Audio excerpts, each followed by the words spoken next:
Back road ministry, the world premiere.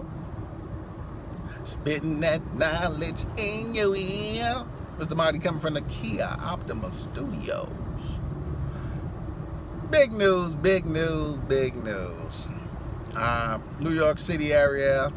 If you do just so happen to peep the headlines, Uber versus New York. New York has struck the first blow to Uber and has placed a cap on the amount of Uber cars and drivers that will be allowed on the road.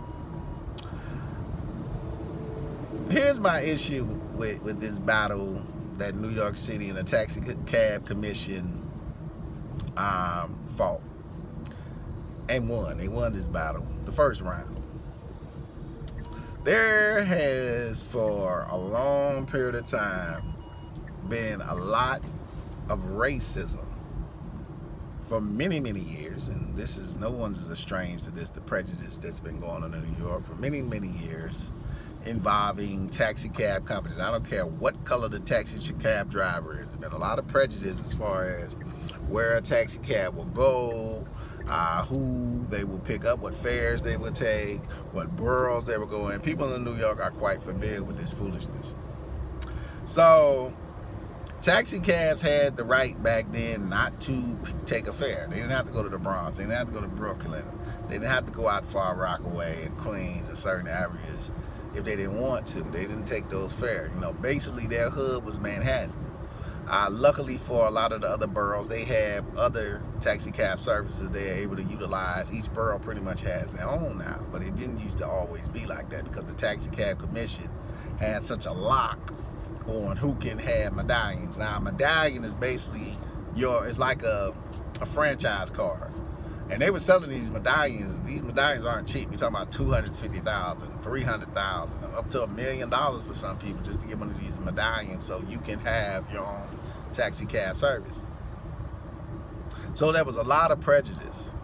So as we advance through time, of course, we get ride-sharing companies come along, and the internet. With the internet has pretty much progressed and put a lot of things out of business. A lot of more people shop on the internet. Amazon is blown up. So when Uber and Lyft came, it was an easier way to get a cab. You didn't have to call on the phone and the line be busy. You just got the app, tell them where you were, tell them where you were going. They sent that information to the driver in his system, and boom, he was there to get you. And the rides were cheap.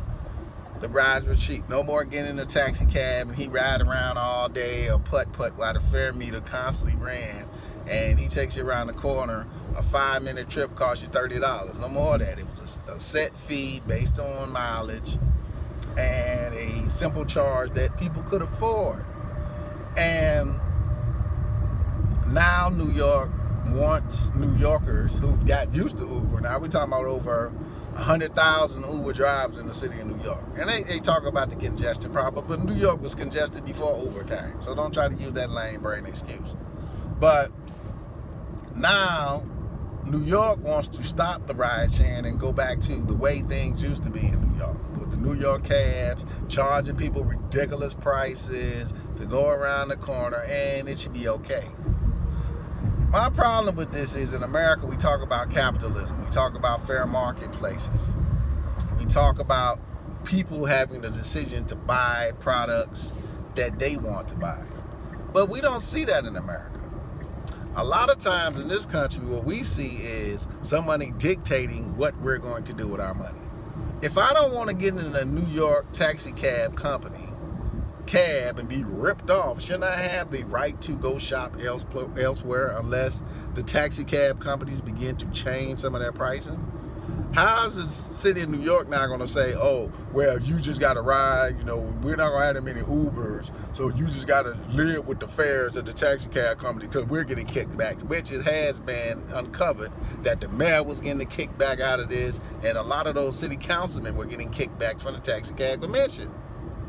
getting paid off so they can go to war with Uber. We got the same thing going on with the hotels and the Airbnb, because they don't feel you should be able to rent out and share in the wealth of capitalism with the rest of the Hiltons and the Ramadas and all these rip-off hotel chains, the Embassy Suites.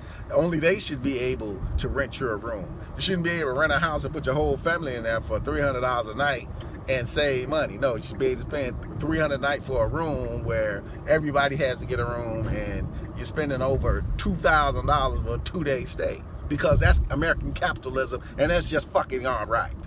It's all right to continue to rip off the consumer. Fuck the consumer. Fuck him. He shouldn't be allowed to spend his money the way he fucking wants to spend his money. Come on, Big Chuck, what are you doing?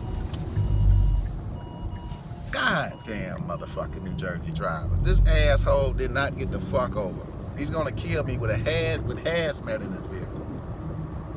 But getting back to, you got to share the adventure of New York, New Jersey driving and the assholes we have to deal with out here. But